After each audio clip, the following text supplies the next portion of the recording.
It's a new year and I think excited po kayong lahat, no? To face the new year, yung 2025, no? Before po tayo mag-start, tayo po ay manalangin muna sa Panginoon. Let's come before the Lord. Marami pong salamat, Panginoon, sa amin pong time ng pagsamba sa inyo, na pinaalala niyo po sa amin na kayo po, Panginoon, ang aming pong dapat i-desire sa aming mga buhay. Tunay nga, Panginoon, na ito yung napaka laking katotohanan para sa aming mga Kristiyano na mas makilala pa namin kayo. Alam po namin, Panginoon, na hindi namin kayo lubos makakilala, Panginoon, sapagkat kayo ay infinite. Hindi po namin kayo maaarok ng aming mga limited minds, Lord. But we know, O God, that we can know you with our hearts, O God. You know, Lord, we know, O God, that you will indeed accomplish, Lord, your perfect will for our lives as long as we desire to know you more, Panginoon. Marami pong salamat. And we pray, O God, for your mighty moving, Lord, sa aming pong pakikinig ng salita ninyo. I pray for myself that you will help me as I deliver your word this morning. May your people, O God, be encouraged. May your people, O God, be strengthened, O God, by your word. Maraming salamat po.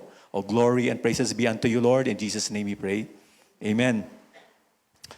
So mamaya po, actually may communion Sunday po, communion po tayo, no? So let's prepare our hearts pa rin sa ating po pakikinig po ng salita at sa pag-prepare po natin mamaya for our communion table of the Lord. So, usually po, no, pag New Year, marami po tayong mga reflections, di ba? Binabalikan natin yung mga nangyari no 2024.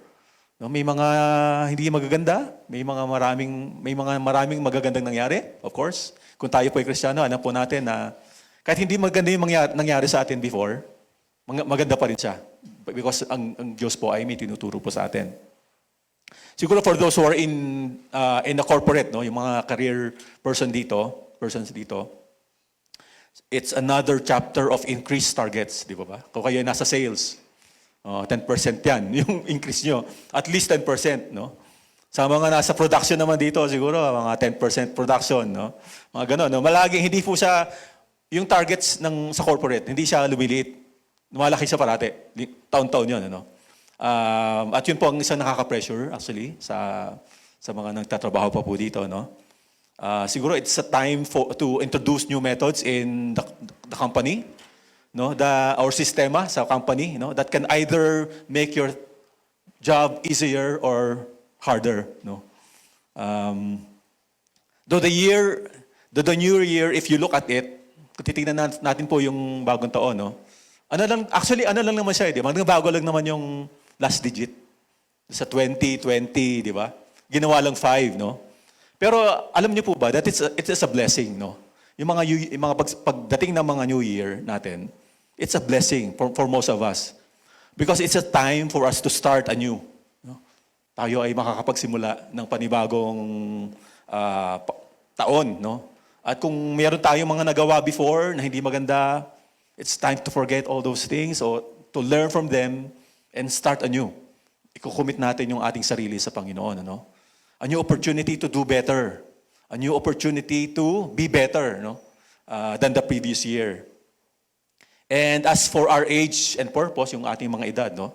It reminds us, yung New Year, that our time in this world has become 1 year shorter. No? Na-expire yung isang taon.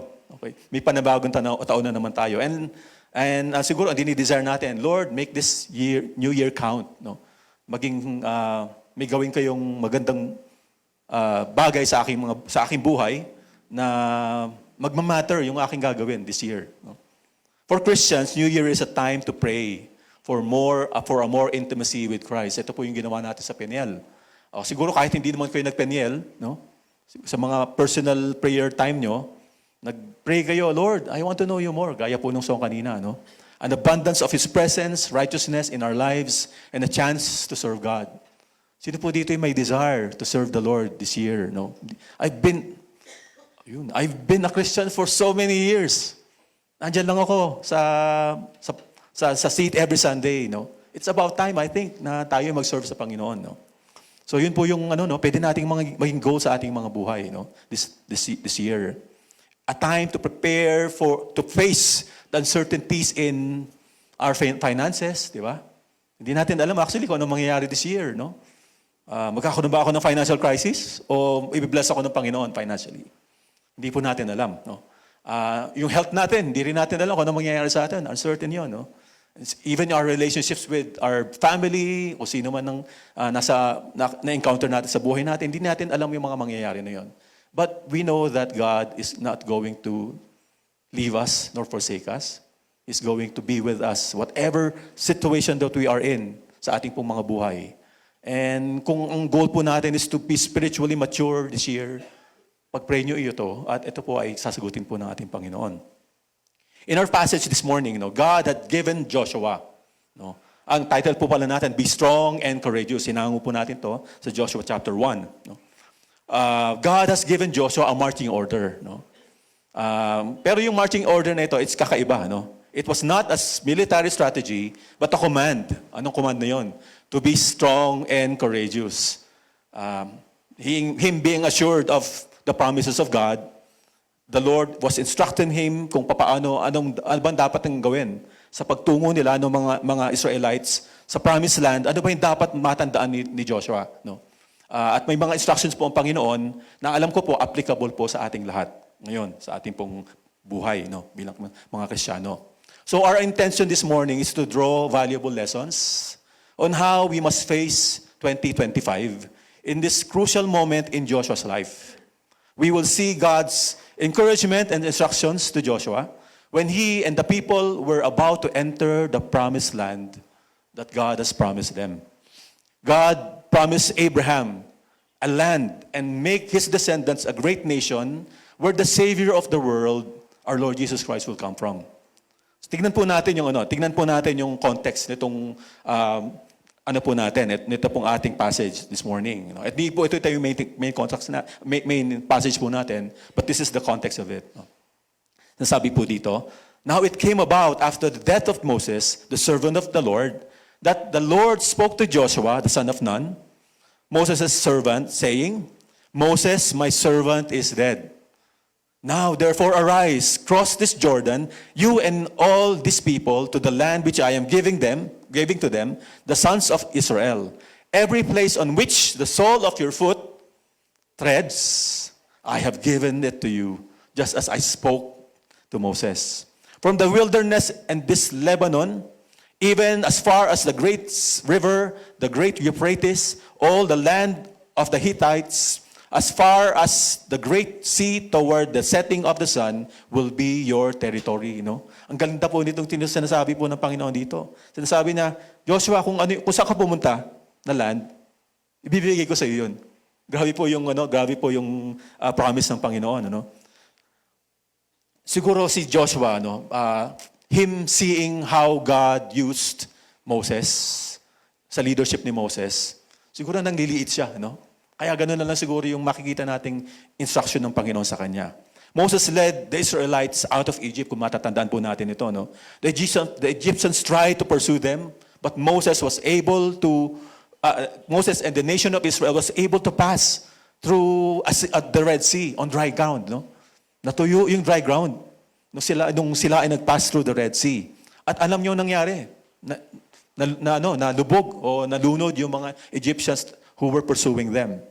Ano pa po nangyari during the leadership of Moses? The pillar of cloud by day and the pillar of fire by night. Saan kayo nakakita ng ganon? Nakikita nyo may apoy sa gabi. At pillar, ibig sabihin parang vertical siya. At saka pillar of cloud by day. So merong parang cloud sa umaga na sumasabay po sa kanila. No one saw God except him, si Moses, and God gave him the commandments to the nation of Israel. It's a big shoes to fill for Joshua. The task to continue what Moses left him was impossible, for he knew that the people dwelling in the promised lands were all fighters. Mga warriors yung mga yan, papasukin niya. So you can just imagine the pressure that Joshua was going through when he took the lead sa nation of Israel. So was Joshua randomly chosen by God? Siguro po ito yung tanong natin. Si Joshua ba ay parang arbitrary lang? Si Lord, Wala akong mapili. Kunin ko na lang si Joshua. No? Hindi po, no? Makikita po natin to sa sa Numbers chapter 27, verse 18. Sabi po dito, so the Lord said to Moses, take Joshua, the son of Nun, a man in whom is the Spirit. So si Joshua was a man led by the Spirit of God. No? Kaya siya may power, kaya siya may extraordinary faith in God because he was led by the Spirit of the Lord. So our passage is filled with promises to Joshua and for the nation of Israel. Tingnan na po natin yung passage po natin today. From verses 5 to 9 po ito. Basahin ko po, no? No man will be able, ito na po yung start ng promise ng Panginoon, to stand before you all the days of your life. Just as I have been with Moses, I will be with you. I will not fail you or forsake you. Unang-unang promise, no? Tapos ito yung commandment ni Lord sa kanya, be strong and courageous. For you shall give this people possession of the land which I swore to their fathers to give them. Very, very sure. Tapos sinabi na naman po ng Panginoon sa verse 7, only be strong and very courageous. Be careful to do according to all the law which Moses my servant commanded you. Do not turn from it to the right or to the left, so that you may have success wherever you go. This book of the law shall not depart from your mouth, but you shall meditate on it day and night, so that you may be careful to do according to all that is written in it. For then you will make your way prosperous, and then you will have success. Have I not commanded you? Be strong and courageous. Do not tremble or be dismayed, for the Lord your God is with you wherever you go. Ito po yung outline natin. 3 points lang po siya. No? Be strong and courageous, for God will not fail or forsake. Number 2, be strong and courageous, obey God's law to succeed. Number 3, be strong and courageous, for God will go with you. So very, very resounding po yung commandment po ng Panginoon. Be strong and courageous. 3 beses ng Panginoon sinabi yon.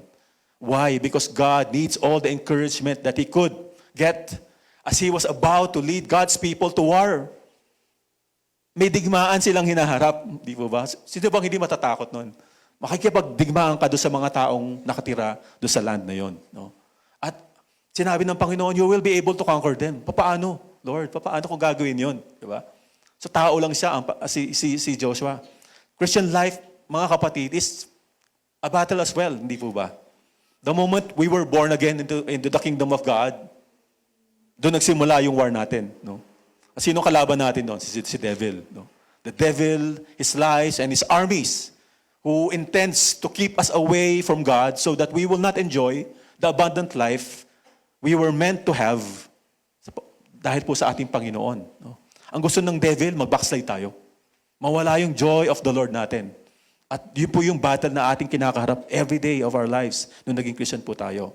The devil will do everything to dismantle our joy in the Lord by tempting us to what?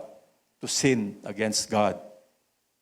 Hindi lamang ito. We are also battling our inner selves, yung ating sinful nature, no? Kalaban natin ang ating mga sarili, mga puso. No? Our battle, just like Joshua's, must be fought. At hindi lamang po dapat lumaban, kundi manalo dapat tayo. No? You cannot remain neutral pagdating po sa battle ng bawat isa sa atin, sa ating Christian life. Because if you do, you will lose. Hindi mo pwedeng baliwalain yung battle mo. Kailangan nating lumaban. No? At sinasabi nga po dito, victory is ours because we have the Lord on our side. There is no easy way to live the Christian life, but just like in our passage, God assures us that He will give us the victory through our Lord Jesus Christ and enjoy the benefit of being His children for as long as we remain abiding in Him. To trust in Christ is the only way we can be strong and courageous to fight our battles in life. Ang una pong point natin, to be strong and courageous, for God will not fail or forsake. Kahit ibinigay na ng Panginoon sa mga Israelites o kay Joshua, yung titulo ng Promised Land, kailangan talaga nilang lumaban sa mga naninirahan doon. Wala po siyang choice, yun po talaga yun. Tingnan po natin ulit yung verse 5. No man will be able to stand before you all the days of your life. No? Just as I have been with Moses, I will be with you. I will not fail you or forsake you. Be strong and courageous, for you shall give these people possession of the land which I swore to their fathers to give them. Naalala ko po si Douglas MacArthur, si General Douglas MacArthur. Sino po may kilala kay Douglas MacArthur? Marami siguro sa atin, kung tayo nag-take ng history. Kilala natin siya. Siya ay general noong World War I. He made a promise to the Filipino people that when he arrived in Australia, because he escaped the Japanese occupiers dito po sa corridor, tumakas siya actually, no? Kasi alam niya na it's only a matter of time na yung mga Japanese, they will be able to capture them. So tumakas sila Douglas MacArthur sa Australia at doon siya nag-command to manage yung army dito sa Pilipinas. Ano po ang very, very famous na sinabi niya? I shall return, di ba? Okay. So yun po yung pangako niya sa mga Pilipino. No? Hindi ko kayo pababayaan, babalik ako dito. Babalikan ko kayo, sabi niya. No?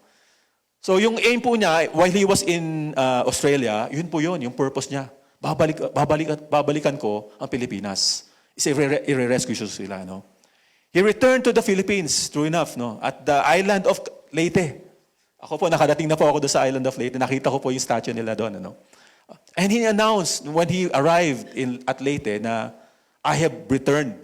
Okay? Siguro napakasaya ng mga Pilipino when they heard that Douglas MacArthur returned. No? Eventually, the Japanese army, anong nangyari po actually, no? They surrendered to the Americans when they bombed Hiroshima and Nagasaki. No? Marami nga po nagsasabi na necessary pa ba na bumalik si Douglas MacArthur dito sa Pilipinas at maraming mga namatay sa pakikipaglaban nila sa mga Japanese kung binomba naman ng Amerikano yung Japan at sumuko naman sila. Yun ang reason kung bakit po sila nag-surrender. MacArthur's heroic military undertaking was symbolic to our country, to our nation. No? But no matter how good that was, it cannot compare to the promise of God to Joshua. Kasi yung promise ni Lord kay Joshua, I will never leave you. Di ba? I will not forsake you. Hindi ko kayo pababayaan.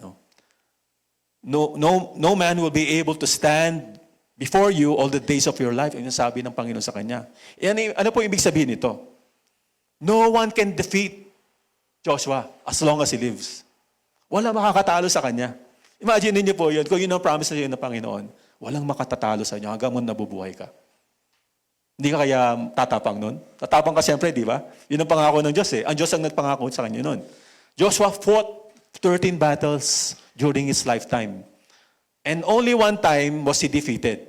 Bakit siya na-defeat? Dahil po sa kasalanan ng isang tao niya, no? Sa army niya, si Achan. No?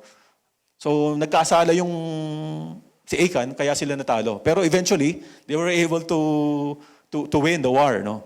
They are now at the doorstep of the promised land because God was with Moses in the Exodus and in the 40 years wilderness. So dahil po sa pangako ng Panginoon kay Moses, they were able to arrive doon sa doorstep sa Jordan to enter the promised land. At kita po ni Joshua yon. Si Moses, hindi siya pinabayaan ng Diyos. At ganun din ang pangako ng Diyos sa kanya. No? Ito po specifically ang sinabi po ng Panginoon sa kanya, I will not fail you. Ano po bang ibig sabihin nito? God has the intention to carry through. Tutuloy niya. And He will not let go of Joshua. Hindi kita bibigyan, parang yung sinasabi po ng Panginoon sa kanya, that God will finish what He started sa nation of Israel. Sa pagpasok nila sa pangakong lupa, itatapusin ng Panginoon yung promise niya. Pangalawa po, I will not forsake you. God will not abandon Joshua. Sinasabi ng Panginoon, hindi kita iiwan, hindi kita pababayaan. Okay? May nangako po ba sa inyo na ganito? Na tinupad niya yung pangako niya sa inyo? Siguro po sa lifetime ninyo, may mga nag-promise sa inyo that He will do something or give you something. No? At nung finally, tinupad niya yung pangako na yun, ano po ang naramdaman niyo? Siyempre masaya po kayo, hindi po ba? Siguro kung napakalaki nung ginawa ng isang tao na yun sa inyo, hindi niyo siya makakalimutan. At ganun po ang Panginoon para kay Joshua. Hindi niya makakalimutan ng Panginoon kasi yun po yung nangyari. No? Ang pangako ng Panginoon ay tinupad niya. How do we know that God will fulfill His promises sa ating pong mga buhay? Personally, hindi na po kay Joshua. Alam po natin na He will fulfill it because He is God. Siya ay Diyos at kaya niyang gawin ang lahat ng bagay na gusto niyang gawin at pinangako niya sa atin. Ano pa po? Hindi siya nagsisinungaling. Ang Panginoon, pag sinabi niya, He will truly fulfill what He promised to us. At hindi lamang po yan, God never changes. Hindi nagbabago ang Diyos. No? Hindi siya kahapon nagpangako sa inyo, kinabukasan, babawiin ko na yung pangako sa inyo. Anak, hindi na ako, nagbago isip ko eh. No? Hindi po ganun ang Panginoon. God doesn't change. He gave Jesus to us to redeem us from our sins. No? Binigay niya ang lahat para sa atin. Yung mga bagay ba na kailangan natin sa ating buhay na ito ay hindi niya ibibigay? Hindi niya pagkakaloob? Of course, ibibigay niya sa atin ang mga pangangailangan po natin. If you think God did fail you or left you, then something is not right. Kung tayo po ay may mga instances sa ating mga buhay in the past, o kahit ngayon, no? Parang pinabayaan niya ako ng Panginoon. Ha? Meron po ba kayong ganung experience ngayon? No? Na parang nagdududa ka na sa kabutihan ng Diyos, sa pagmamahal ng Diyos sa iyo. Then something is wrong on how you think about God, kung ang perception mo sa Panginoon. Maybe you were not patient enough to wait sa Diyos, no? Maybe your intention was not right. Kaya hindi niya sinagot yung panalangin mo. Maybe God is teaching you to trust Him in spite of the outcome of what you're praying for, no? Kung magpa-fast forward po tayo sa nangyari po kay Joshua, Joshua succeeded in the conquest of the Promised Land. May word of advice po tayo ngayong umagang ito, and isi-share ko po ito sa inyo. The next time you feel or think that God has abandoned you, huwag niyo pong i-entertain yun. Amen? Sasabihin mo sa sarili mo, pinabayaan na ako ng Diyos. Parang hindi na ako mahal ng Diyos. Huwag niyo pong i-entertain yun. Kasi ano po yun? Kasinungalingan po yun. This is a lie for it is against the character of God. No? Wala sa character ng Panginoon na kayo ay iiwan niya. No? Rely not on your feelings, but on the Word of God, yung promises ng Panginoon sa atin. Yung feelings po natin, napaka-deceiving po niyan, hindi po ba? Talagang ililigaw tayo niyang feelings natin. Huwag niyo pong i-entertain o susundin ang mga nararamdaman na ating mga puso. The moment we believe lies about an absentee God, we are trekking a dangerous path to darkness and despair. That is why it is important that we know God's promises. Importante po sa atin talaga na malaman po natin mga promises ng Panginoon sa atin. Ano pong example nito, no? Sa Bible? Si Abraham, no? The father of the nation of Israel. Abraham made an awful mistake by bearing a child by his servant Hagar. Hindi niya nakapag-intay. Sinabi ng Panginoon sa kanya, magkakaroon ka ng anak. Marami, no? Kasing dami ng buhangin sa seashore, no? Pero hindi siya nakapag-intay. Matanda na sila ni Sarah. Parang ang tagal, Lord, gagawa na lang ako ng paraan. Iba na lang yung magiging nanay ng anak ko. Si Hagar na lang. Hindi na si Sarah, no? At nagkaroon po sila ng anak eventually. Pero that's a catastrophe that even now, until now, nagsasuffer po yung nation of Israel because of that, no? Kasi ang naging anak po ni Abraham through Hagar, sila po yung mga Arabo, no? At nag-aaway pa sila hanggang ngayon, di po ba? So napaka-catastrophic po na nangyari na yun. The world tells us to follow your heart, pero disastrous po yung sinasabi po na yun. The heart is deceitful above all, sabi sa Bible. So, ano po yung purpose ng promise ng Diyos para kay Joshua? Binigay ng Panginoon yung promises na yon kay Joshua for him to be strong. For you shall give this people possession of the land which I swore to their fathers to give them. No? So the key to possessing the land is to be strong in the Lord and to be courageous to face the challenge of war. Walang ibang paraan para makuha nila yung promised land kundi sa pamamagitan ng pakikipagdigma doon sa mga tao na nandun at ano po, to be strong and courageous. Joshua needs to be the strength of the Lord and the courage, for he was appointed by the Lord to lead the nation of Israel. No? So, para sa ating pong lahat, no? Sa Panginoon nangako kay Joshua, but the same promise God gave us. Ito po yung makikita po natin sa Hebrews chapter 13, verses 5 and 6. Sabi po ng Panginoon, parang similar, no? I will never desert you, nor will I ever forsake you, sabi po ng Panginoon sa atin. So that we can confidently say, the Lord is my helper, I will not be afraid. No? What will man do to me? May pahabol pa po, ano? Ang Panginoon daw po ang katulong natin, kasama natin, at hindi po dapat tayo natatakot. Tapos sinasabi po sa pinakahuling phrase, ano bang magagawa ng tao sa iyo? Kung ang Diyos ang kakampi mo, ano magagawa ng tao sa iyo? Meron ka bang kinatatakutan, kapatid? No? O meron ka bang kinatatakutan na tao o kinatatakutan na mangyari sa iyo? Kung ikaw ay anak ng Diyos, hindi ka dapat matakot doon. Dahil ang Panginoon ang nangako sa atin, nakasama niya tayo at tutulungan niya tayo sa mga kinakaharap po natin. Romans 8, sinasabi po dito, if God is for us, who can be against us?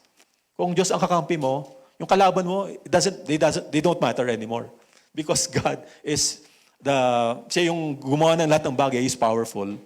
We are more than conquerors through Him who loves us. Ito po yung sinasabi rin sa Romans chapter 8. No? So, God allows us to go through battles, not to lose, but to win. The only way to victory is by trusting the Lord Jesus Christ. Wala po dapat tayong kinatatakutan, mga kapatid, kundi ang Diyos lamang. No? Na dapat natin siyang sundin para sa kalooban niya, para sa ating lahat. Ano po ba yung nagiging causes ng mga defeat natin sa ating Christian life? Siguro magsasite lang po ako ng dalawang examples. No? Meron po tayong wrong response to the promises of God. Ano po yung unang response natin na mali? No? Carelessness. We are not careful. Pag dumating ang mga pagsubok sa ating buhay, hindi tayo nagiging maingat. A man who doesn't turn to God and remembers His promises will have nothing to hold on to except his own faltering opinion and ways. No? Kaya po, naalala ko po yung example po ni King Saul, yung first king of Israel. He did not wait for the prophet Samuel to offer sacrifice to God, but he did it instead as he was concerned about the people around him. He disobeyed God so that his kingship was taken away from him and it was given to David. His life was a downward spiral since then when he committed that sin to the Lord. Tayo pong pag nagpanic na po tayo, or we are very careless when we face trials in our lives, dapat po nating isang guni ito sa Panginoon. Kung hindi po, talaga po mapapahamak po tayo. When we are careless in our ways, due to our lack of desire to follow the will of God, we decide on our own, to act on our own, and bad things happen. Alam ko po, tayong lahat, meron po mga bad decisions tayo na hindi natin sinangguni sa Panginoon, hindi natin tinanong ang Panginoon. Ginawa na lang natin yung gusto natin gawin, akala natin tama, at nag-suffer po tayo doon sa mga, may consequences po yung mga decisions po natin na yun. Ako po, marami po akong ganong experiences, no? Na akala ko tama yung ginagawa ko, pero hindi pala. No? Kaya po, naalala ko po yung isang foolish experience ko before, way back, nung ako nagtatrabaho pa, no? Young adult pa ako ng time na yun. May ano po kami, small group kami, cell group, ng time na yun. Alam niyo po ba yung shinare ko doon sa cell group namin?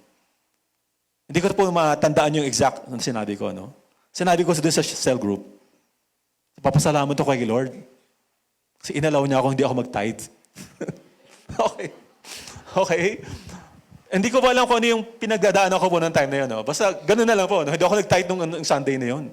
Tapos nung nag-cell group kami, yun ang sinare ko. Feeling ko kasi, bait naman ni Lord. Hindi ako na pinag-tithe ni Lord, di ba? Tama po ba yun o hindi? Mali po yun, hindi po ba? Kasi ang tithing, ang pera natin, ang sweldo natin, galing kay Lord yan. No? At it's a privilege to be a part of the ministry of God by doing our part in giving our tithes, no, sa ministry ng Panginoon. So, feeling ko kasi tama eh. Pero kung titignan mo, mali siya. No? Hindi siya tama. No? Foolish po yun. Pag naalala ko po yun, nahiya po ako kay Lord. At nahiya ako doon sa mga taong sabihan ko na yun. Nakakaya talaga siya. Okay. Ano pa po yung nagiging challenge natin? Lack of faith or faithlessness. No? We believe lies na tayo po ay naniniwala sa mga kasinungalingan. You think that God left you, no? That He doesn't care. No? He forgot about you. At kung tayo po ay malululong, no, sa desperation na yon, we will be desperate. No? Tayo po ay malulungkot at magkakaroon po tayo ng depression. Hindi po ba? Usong-uso ngayon dito sa panahon natin yung depression. Mga students, mga employees, nade-depress sila. Bakit? Kasi naniniwala sila na ang Diyos ay pinabayaan sila. Hindi po totoo yun. No? Mga kapatid, do you know that being faithless is a sin against God? Yes, it's a sin against God. So whenever if ever we experience this, or kung tayo po ay ma-experience po natin ito, dapat po tayong lumapit sa Panginoon. At the time when we are weak and vulnerable, we must go to the Lord and present to Him ang mga pangako ng Panginoon sa atin. Ano ibig sabihin nito? Lord, sabi mo sa salita mo, hindi mo ako iiwan o pababayaan, di ba? Pag lumapit ka sa Panginoon. Lord, sabi mo, nagmamalasakit ka sa akin. Tulungan niyo po akong maniwala sa inyo na totoo yung sinasabi niyo na ito at hindi niyo po, at dito pa rin niyo po ito sa aking sitwasyon ngayon. Ganun po dapat tayo sa Panginoon. Lord, sabi mo pangako mo sa akin to di ba? Bakit kailangan mong i-assure sa akin na gagawin mo talaga to? Sasagutin mo ang panalangin ko sa iyo. No? Ganun po dapat tayo sa Panginoon. Show me, Lord, that your promises are true. Help me in my unbelief. Hold on to every promise the Lord has given us. Ang isang tao po na nagtitiwala sa Diyos at sa kanyang mga pangako ay magkakaroon ng lakas at tapang. Meron dito sa slide yun, Chan. Yun. Okay. Ang isang tao na nagtitiwala sa Diyos at sa kanyang mga pangako ay, magkakaroon ng lakas at tapang. No? Hindi siya lulupaypay at mabubuwal dahil sa kahinaan niya. Kaya kaya niyang harapin ang anumang pagsubok dahil nagtitiwala siya sa mga pangako ng Diyos. At dahil dito, siya ay mamumuhay na nagwawagi sa mga ito. No? Importante po ang ating pananampalataya po sa Panginoon. Para po tayo tumapang. Para po tayo ma-encourage. No? At dahil po sa ating pananampalataya sa Diyos, hindi po tayo mabubuwal kung ano man po yung pinagdadaanan natin. We must be wholly dependent on the promises of God, who is faithful to fulfill His promises to us. Pangalawang point po natin, be strong and courageous, obey God to succeed. So Joshua chapter 1, verses 7 and 8, only be strong and very courageous. Be careful to do according to all the law which Moses, my servant, commanded you. Do not turn from it to the right or to the left, so that you may have success wherever you go.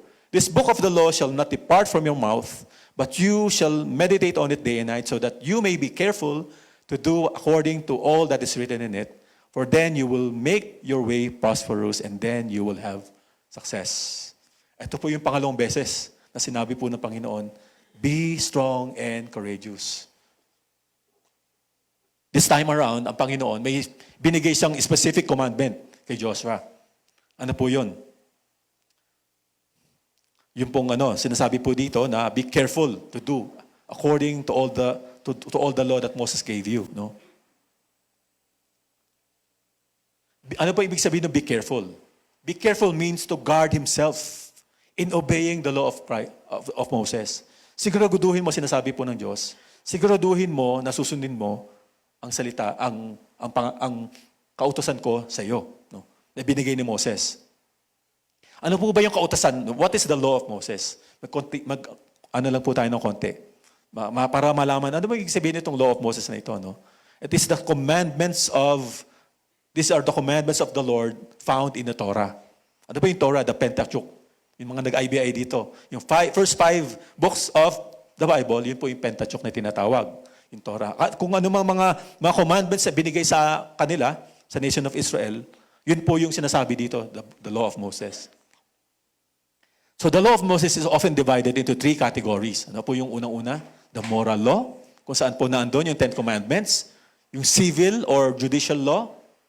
Okay, yung law in relation to the society. No? At ano po yung pangatlo? The ceremonial laws. Kung bibilangin po natin ito, nasa 600 plus itong laws na ito. No? Imagine niyo po nung narinig ni Joshua yon, sundin mo lahat. Yung 600 laws na yon. Maalala kaya ni Joshua yun? Hindi po siyempre, di ba? Pero yun po, importante po yun, ano? Na binigay po ng Panginoon yun. At if you will look at Deuteronomy chapter 6 verse 4, at ito po yung parang summary ng mga laws na yun. No? At ito po ay kinote din po ng Panginoong Yesus sa mga disipulo niya. Ano sabi po dito? Hear, O Israel, the Lord our God, the Lord is one. Okay? You shall love the Lord your God with all your heart, with all your soul, and with all your strength. Pag ito yung sinunod mo, itong commandment na ito, single lang to, isa lang. No? Mafulfill mo na, o masusunod mo na yung 600 laws na ibinigay. No? So, importante po, makikita po natin dito, ang pagmamahal sa Diyos. No? As si Joshua, sinabi niya, ang commandment ng Panginoon sa kanya, huwag mo akong kakalimutang mahalin para masundin mo ang aking kalooban. No? If Joshua is to be used by God, he must love God. He must be faithful in obeying the Lord. He must be holy and righteous, just as God is holy. Mga kapatid, God will not accomplish His desired end through unholy means. Ang Diyos ay hindi niya gagawin ng isang bagay na kalooban niya, nagagamit siya ng mga tao o ng mga sirkumstansya na hindi ayon sa kanyang kalooban o hindi ayon sa kanyang kabanalan. Just as katulad po ni Joshua, hindi pwedeng gamitin ng Diyos si Joshua kung hindi siya sumusunod sa kalooban ng Panginoon. Note the condition of success of the conquest. It lies in these instructions. Do not turn from it to the right or to the left so that you may have success wherever you go. No? Yung success nila sa pag-conquer ng land, nakadepende po ito sa faithfulness ni Joshua at ng mga tao, mga kababayan niya. Anong ibig sabihin nitong do not turn from it to the right or to the left? Ibig sabihin lang po nito, do not turn away from the will of God. No?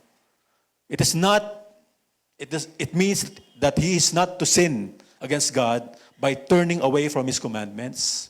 Marami pa pong ibang ibig sabihin nito. Ano? At ang sinasabi lang po nito, ang Panginoon gusto niya si Joshua ay lumakad ng diretso. Huwag siyang liliko sa kaliwa at sa kanan. No? Sa ating po mga Christians, no, may paalala po ang Panginoon sa atin. How can we put example to this commandment of the Lord to Joshua and even to us, no, for us? Sabi po sa Hebrews chapter 12 verses 1-2, therefore, since we are surrounded by such a great cloud of witness, ito po yung commandment, let us throw off everything that hinders and the sin that so easily entangles, and let us run with perseverance the race marked out for us, fixing our eyes on whom? On Jesus, the pioneer and perfecter of faith. For the joy set before Him, He endured the cross, scorning its shame. So ano po yung nakita natin dito? Throw off everything that hinders and the sin that so easily entangles us. Ano po ba yung mga bagay-bagay sa ating buhay na nakakahinder sa atin sa paglakad natin sa Panginoon? Sili marami, hindi po ba? Titingnan natin, susuriin natin ang ating mga buhay. Internet, pagbabrowse sa Facebook, di ba? Ito yung mga bagay na kailangan mo itapon eh. No? Hindi naman sinasabing itapon, huwag ka na mag-Facebook. What you know in your heart, kung sumobra ka na sa pag-Facebook mo, sa social media mo, di ba? Sa pagbabrowse mo sa internet, no? Sumobra ka na. At nakakahinder na yon sa paglakad mo sa Panginoon. Nakakurap na yung puso mo. No? Ano pa po, mga habits po natin. Alam natin yun, mga bisyo po natin sa buhay natin. No? Pwedeng masamang bisyo or pwedeng okay naman na bisyo, pero if you will look at it, hindi ito, naghihinder to sa lakad ko sa Panginoon. Kailangan kong itapon na ito, i-throw off na ito mga ito. No? Siguro yung mga businesses po natin, di ba? Or ating pong mga trabaho, no? Na sobrang sobrang aligaga na tayo sa ating mga trabaho na nakakalimutan natin ang pinaka-importante sa lahat, ang ating pong lakad po sa Panginoon. At sinasabi pa po dito, no, The sin that easily entangles us. Ano yung sin na yan? Yung mga sin na na hindi ka na kailangang mag-isip, gagawin mo talaga siya. Habitual sins, no? Sinasabi po dito, kailangan nating itapon yung mga bagay-bagay na yan. Kalimutan mo siya, kalabanin mo siya, no? Awayin mo yung mga sin na yan, no? Para maiwaksi po natin ang lahat po ng ito. Ano po yung sinasabi pa dito? Fixing our eyes on Jesus, no? Unwavering devotion to Christ. Christ being the center of it all. Following example. At kung tayo po ay nakafix ang ating mga mata po natin, mata ng ating mga puso sa Panginoon, I'm sure hindi po tayo magkakasala sa Kanya. Ano po pong sinasabi po sa Bible? Keep yourselves from the love of money, no? Itong pera talagang po ito, napaka tempting, no? Pagdating sa pera, hindi ko mapigilan yung sarili ko. Sometimes I make decisions na hindi na will ni Lord para lang ako kumita ng pera, no? At yun po, no, sinasabi po dito, huwag kang kumanan, huwag kang kumaliwa, dumiretso ka. Kung anong tamang gawin mo yun. You cannot serve God and money, no? You will hate one and love the other. No? The love of money is the root of all evil. Sinasabi po sa Bible. So ingatan po natin ating mga puso. Do not love the world or anything in the world. Sinasabi po ng Panginoon, no? Sa 1 John. Hindi po dapat nating mahalin sobra ang mundong ito. Alam po natin na nandito tayo sa mundo. We are in this world, but we are not of this world anymore. Nung tayo po ay naging Christian. Our priority, mga kapatid, is God. No? And to do His will in the midst of everything that is happening around us. Ang priority po natin ay ating Panginoon. Amen? Amen. Of course, yung Law of Moses, ang equivalent po sa atin ngayon, sa panahon po natin, is the Bible. No? So dapat, very, very crucial yung role ng Bible sa ating lahat.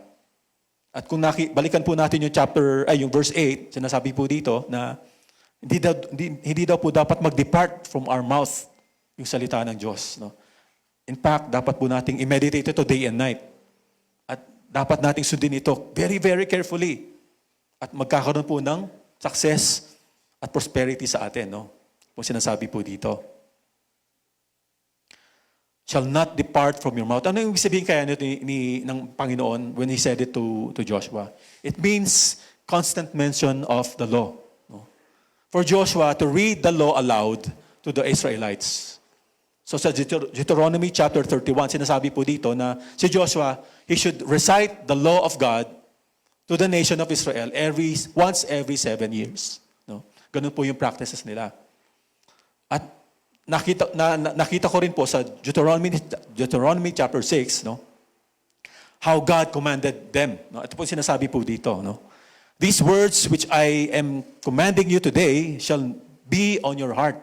Yung pong law, yung commandment po ng Panginoon. You shall teach them diligently to your sons and shall talk to them when you sit in your house and when you walk by the way and when you lie down and when you rise up. Sa lahat na lang ng gagawin mo, dapat pag-usapan nyo ang law of God, ang law ni Moses. Ito po yung, ganun po ka-importante. Yung salita po ang kautosan po ng Diyos. At sinasabi po sa atin, no? Sabi po ng Panginoon, para sa ating lahat, Matthew chapter 4, verse 4, Jesus answered, "It is written, man shall not live on bread alone, but on every word that comes from the mouth of God." Ang buhay po natin bilang mga Kristiyano ay dapat po, nabubuhay tayo na nakasentro po sa salita po ng Panginoon, sa pagsunod po sa Kanya. Anong instruction po ng Panginoon kay Joshua? You shall meditate on it day and night so that you may be careful to do according to all that is written in it. Ano po bang ibig sabihin ng to meditate? No? To meditate means to reflect. Pag ikaw nakabasa ka ng verse sa Bible, how does that verse relate to you? Ano bang gusto ng Diyos sabihin sa akin? Anong gusto ng Diyos na gawin ko? Ganun po yung reflection, no? O meditation. To let the Scripture change the way we think so that we will live accordingly sa salita po ng Panginoon. Meditation and study of the Bible ay para po sa para hindi po tayo gawing matalino ang ating sarili. Ang goal po ng pagbabasa po ng Biblia ay para po tayo ay baguhin po ng Diyos at tayo po ay maging kawangis ng ating Panginoong Hesus. How do we apply this? Yung that not you shall meditate on the word day and night, no? Or yung sinasabi po kanina na dapat hindi mawala sa bibig mo yung salita ng Diyos. Kailangan po tayo magbasa ng Biblia, no? We should read the Bible, we should quote the Bible, and we should memorize it. At kung gagawin po natin yon, I'm sure God will enrich our lives. It will help us personally, and it will help others as well kung tayo po ay gagamitin ng Panginoon to minister to them. We must be Bible readers, we must be Bible students, so that the Word of God will shape our lives. No? Hindi po yung horoscope ang mag-shape sa ating mga pang-araw-araw na buhay. Sino po dito nung usap pa yung horoscope, no? Na dati nagbabasa po ako nun, sabi niya, suswertehin ka ngayong araw na ito. Wow, suswertehin ako, sabi dito, no? Hindi po, pag tayo po ay Christian, hindi na po tayo ganun. No? Kasi ang standard po ng ating paniniwala ay ano po, ang salita po ng Diyos. Okay. So, dapat po tayo magkaroon ng goal sa 2025, no? Kung hindi ka masipag mag-devotion o magbasa ng Bible, mag-pray mo kay Lord na maging habit mo ito. Lord, tamad ako magbasa ng Bible eh. Sino po dito yung may ganung struggle? Natamad ako magbasa ng Bible. Hindi ko maintindihan yung Bible pag nagbabasa ako. English kasi, di mag-Tagalog ka. Or kung Ilocano gusto mo, may Bible na Ilocano naman, di ba? Kumbaga, wala tayong excuse. Meron pa nga mga Bible na audible. Kung nahirapan kang magbasa, babasahin na sa'yo nung AI yung Bible. Maintindihan mo siya kasi hindi ka na magbabasa, di ba?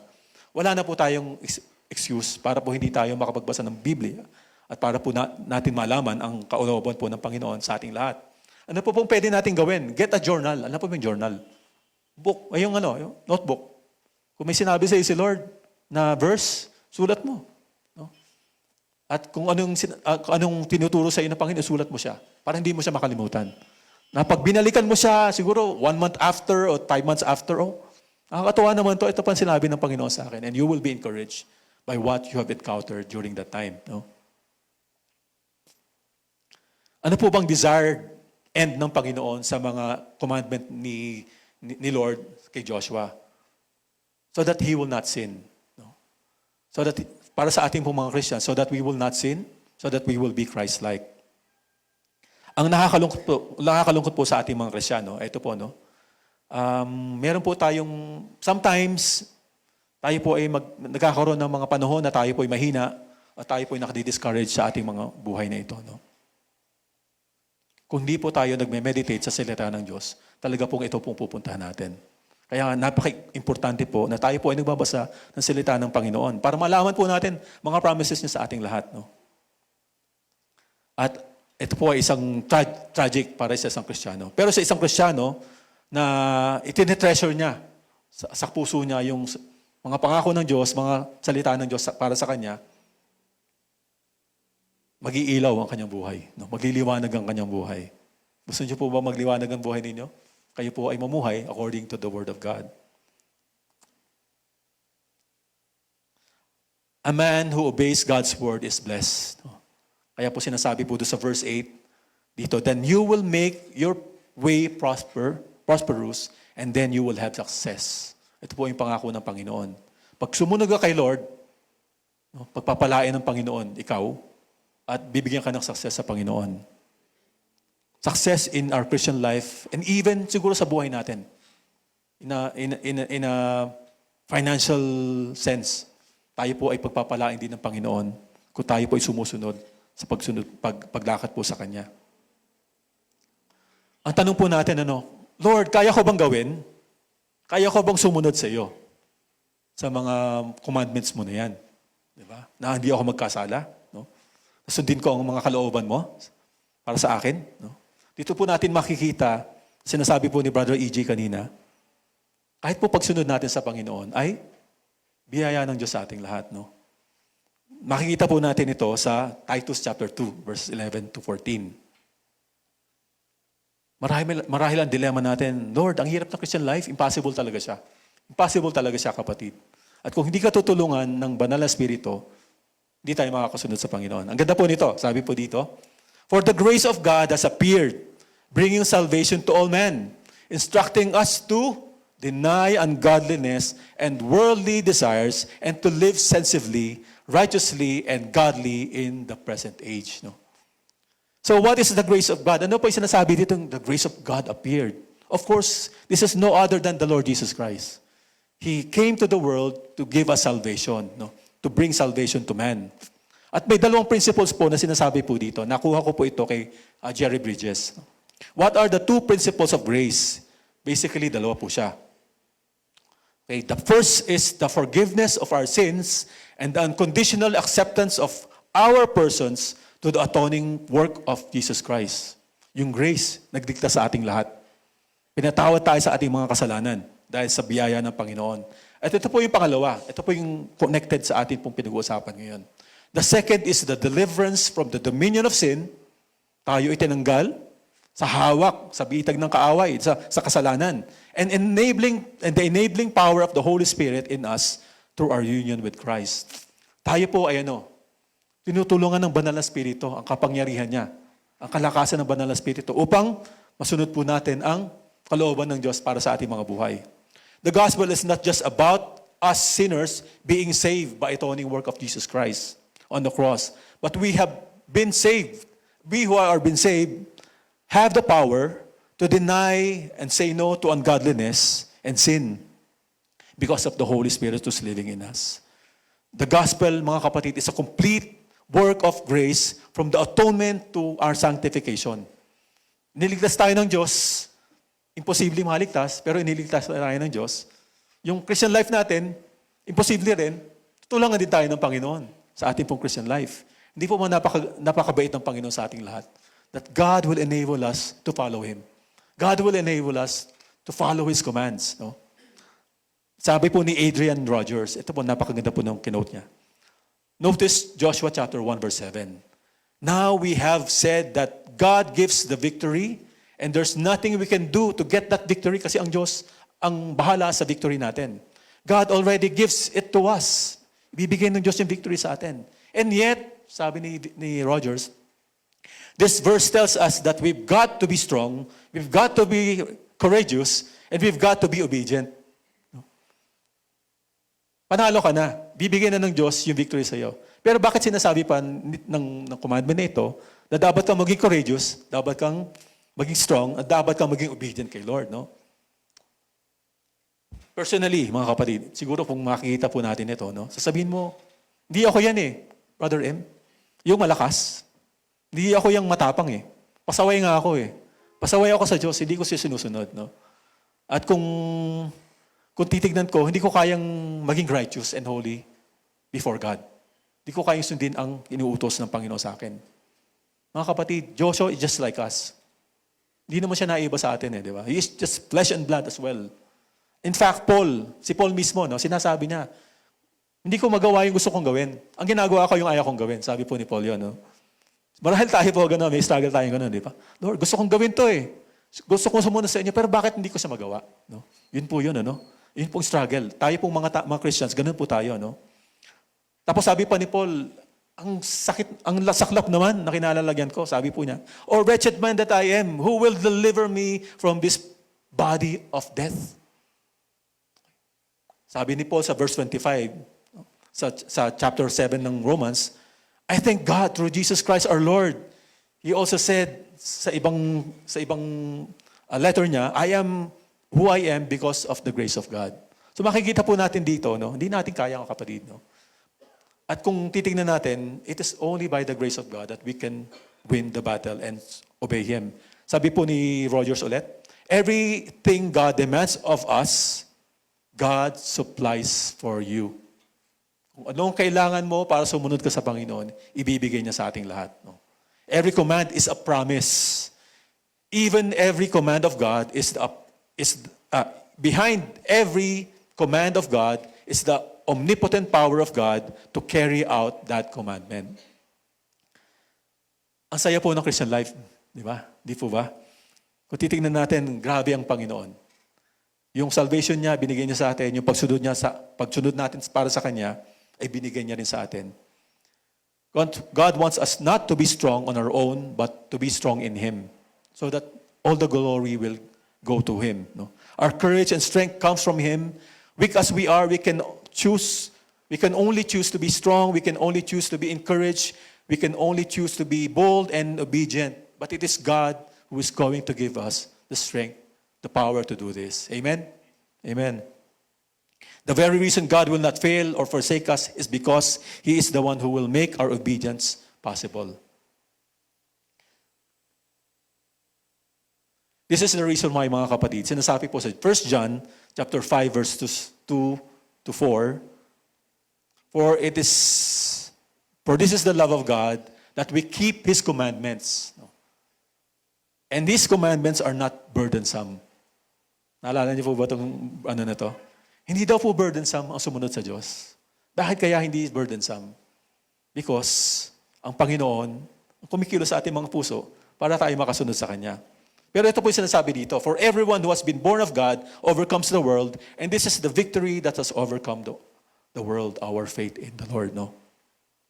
So, ang napakaganda po nito. We are able to follow the Lord, not being a burden to us, because it's because of God working in us. Obedience is not done out of obligation.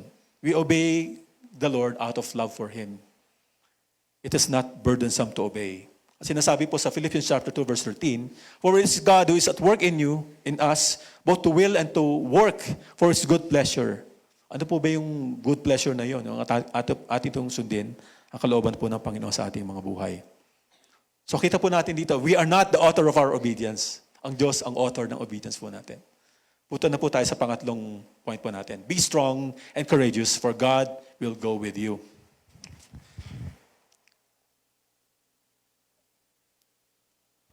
Sabi po ng Panginoon kay Joshua ulit, Have I not commanded you? Be strong and courageous. Do not tremble or be dismayed, for the Lord your God is with you wherever you go. This is the third time na sinabi po ng Panginoon to be strong and courageous. Ito po ay nabasa ko sa Bible Knowledge Commentaries. Babasahin ko na lang po ito. No? The third call to courage, the third call to courage addressed to Joshua was based on the promise of God's presence. No? Ang nangako ang Panginoon na siya isasamahan ng Diyos wherever He would go. This did not minimize the task Joshua faced. He would encounter giants and fortified cities, but God's presence would make all the difference. Joshua probably had times when he felt weak, inadequate, and frightened. Perhaps he considered resigning before the conquest even began. But God knew all this about his feelings of personal weakness and fear and told Joshua 3 times, be strong and courageous. God also urged him not to be afraid or be discouraged. These charges with their accompanying assurances, yung God's promises ng Panginoon, were sufficient to last a lifetime. Believers in all ages can be uplifted by the same 3 assurances. That we should take courage, that we should be strong and take courage in the Lord. The intended result to victory is made possible because of His authority. Ang authority po ng Panginoon sa ating lahat. At hindi niya po ito babaliin ang kanya pong promise sa atin. Ano po naging resulta ng conquest o yung task ni Joshua for the nation of Israel? Nakikita po natin ito sa Joshua chapter 11, verse 23. So finally, ito na po yun. So Joshua took the whole land according to all that the Lord had said to Moses, and Joshua gave it as an inheritance to Israel according to their divisions by their tribes. Then the land rested from war. Ang ganda po, di po ba? So finally, they were able to conquer the land. At si Joshua, pinamahagi niya yung land sa mga tribes of Israel. In short, God fulfilled His promise to him. No?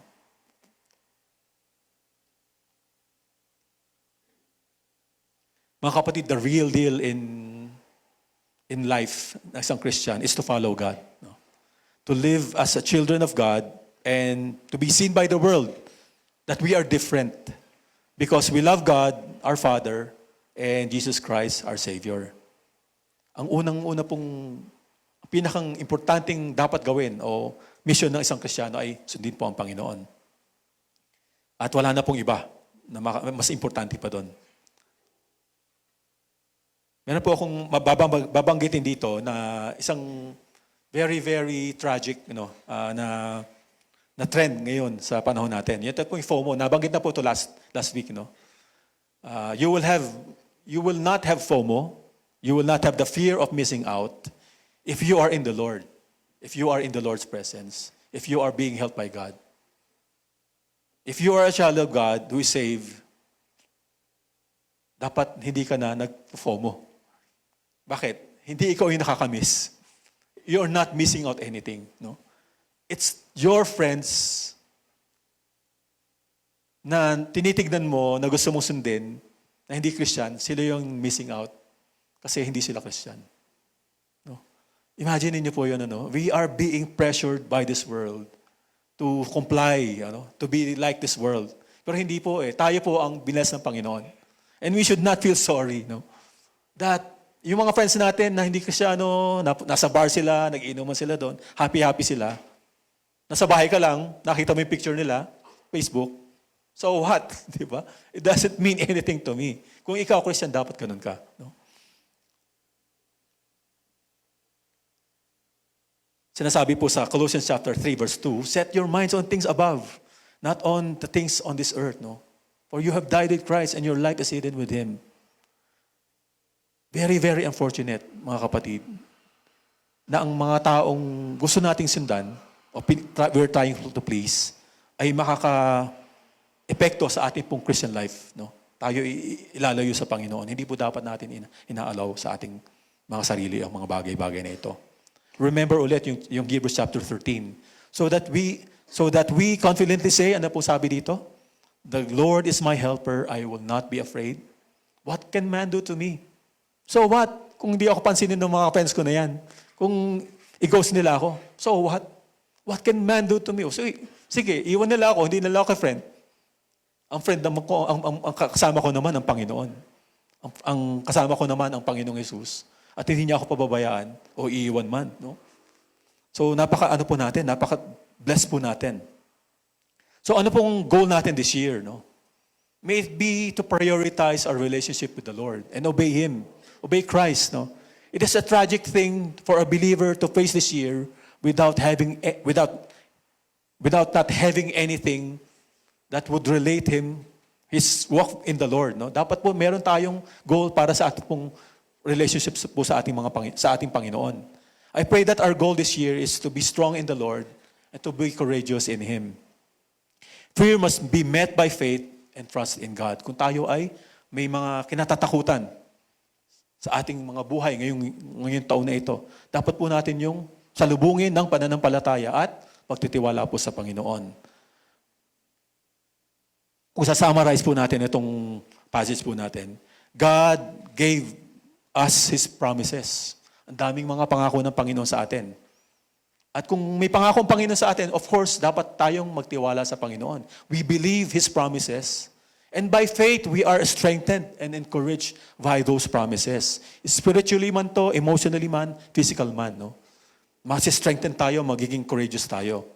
And because of that, we act in obedience to God by the power of God. And ano po magiging outcome nito? Tayo po ipagpapalain po ng Panginoon. He will grant us success, victory, and He will prosper us. The reason why you wake up every morning, mga kapatid, no? A Christian, is because of the power of God working in you. It's not because of us, our staying power. At kung ipagkukumpara po natin si Joshua sa ating Panginoong Hesus, may similarity po sila. Joshua, under his leadership, led the Israelites to take possession of the promised land, to dwell in it, and to enjoy its bounty. Ngayon, ang Panginoong Hesus, ano naman po yung ginawa niya para sa ating lahat? Jesus, under His reign and authority, leads us to be part of His kingdom that will never end. And while we are here on earth, He leads us to a victorious life. By faith, He enables us to be strong and courageous with the help of the Holy Spirit while we wait for His blessed return and to bring us to our own eternal home forever with Him. Amen? Amen. So ito po yung encouragement sa atin ngayong 2025 as we close. We can be strong and courageous because God does not fail or forsake us. He will not forsake us. Number 2, basahin po natin yung pangalawa. Be strong in the Lord, because God has called us to victory. No? Tayo po ay tinawag ng Panginoon to be victorious. Kaya dapat po tayo maging strong and courageous. Pangatlo, strong and courageous because God helps us obey His commands. Wow, tutulungan ako ng Panginoon to be able to follow His commands. I will be strong and courageous. Pang-apat po, strong and courageous because God is with us. Tayong pong lahat ay tumoy sa ating po kinalalagyan ngayong umagang to. Salamat po, Panginoon. Let's come before the Lord. Tayo po ay manalangin sa Panginoon. Oh, Father God, we bless your name, Lord. We thank you, oh God, for indeed you have reminded us of your great promises for us, Lord. You will never leave us. You will never forsake us. You are always with us, oh God. You will help us, Lord, in our walk as a believer, as your children. And Father, we pray, oh God, for ourselves, Lord, na ang mga pangako pong ipinalaalan niyo po, Panginoon, sa amin ngayong umagang ito, ay amin pong tatanganan. Tulungan niyo po kami na kami po ay maniwala na totoo ang lahat ng ito. At i-claim po namin, Panginoon, lahat ng mga pangako niyo sa amin. Panginoong Diyos, hindi po kami maliling lang ng kaaway na sinasabi niyo, o ang aming mga sarili na sinasabi po namin, na kami po ay iniwanin ninyo, na kayo po ay hindi po concerned sa amin, na kayo po ay walang malasakit sa amin. You are the God who cares for us, Lord. You are the God who will never leave us nor forsake us, O Lord. And you are the God who will empower us, O God, when we are weak. You are strong, O God. If we have the strength of the Lord, we are indeed victorious, Lord. We will be victorious. And we are thankful, O God, for all of these things, Lord, that you have shown us this morning, Panginoon. Lord, O God, Panginoon, sa atin niyo po ang aming mga puso. Kung may mga takot po kami, Panginoon, para Panginoon, sa bagong taon na ito, tulungan niyo po kami, Panginoon, that we will not, Lord, falter, O God, in our faith in you, Lord. That we will be strong and courageous because we have you, our God, on our side, O God. And we are more than conquerors through Him who loves us, O Lord. Maraming salamat po, Panginoon, O God. Lord, help us in our unbelief, O God. Help us, O God, to trust in you, O Lord, with all of our hearts, Lord. At alam po namin, Panginoon, na gagamitin yung aming mga buhay. Sa taon na ito, Panginoon, help us, O God, to dream, O God, for your kingdom, Lord. Tulungan niyo po kami, Panginoon, just like you've used Joshua in conquering the land. Use our lives, O God, Panginoon. Make it our goal, O God, this year to serve you, O God. Make us this year, Panginoon, at a year, O Lord, where you will, Panginoon, you will accomplish milestones, O God, in our lives, Panginoon, in our walk with you, O God, in our service to you, Lord. And most of all, O God, help me, O God, help us, Lord, to love you with all of our hearts, mind and soul and strength, O God, Panginoon. And we know, O Lord, that if we will come before you, humbly come before you, Lord, we know, O Lord, that you will work in our lives and you will use us for your glory, O God. Maraming salamat po, Panginoon. Use us, O God, as disciple makers, O God, this year. Help us, O God, to be bold, O God, in sharing the gospel to those, O God, who are unsaved, Lord. Tulungan niyo po kami, Panginoon. Help us to conquer our shyness. Help us, O Lord, to conquer our timidness, O God, Panginoon. Lord, empower us, Lord. Even these things, O God, you can empower us, Lord, so that we will be able, O Lord, to follow, O God, the Great Commission, Lord. Maraming salamat po, Panginoon. Salamat po, O Diyos. Purihin po ang inyong pangalan. Kayo po, Panginoon, ang aming pinapanampalatayaan na ipofulfill niyo po ang lahat ng ipinangako niyo kay Joshua. At lahat po ng ito, Panginoon, ay kiniklaim po namin para sa aming mga sarili. That you are the God who gives us victory and we will indeed, O God, be victorious because of the Lord Jesus Christ, Lord, who saved us, O God, from our sins and who empowers us through His Holy Spirit. Maraming salamat po, Panginoon. Kaya ito po, Panginoon, ang aming pong pinanghahawakan ngayon.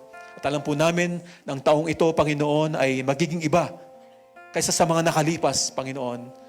For we know, O God, that you are with us. You will never leave us nor forsake us.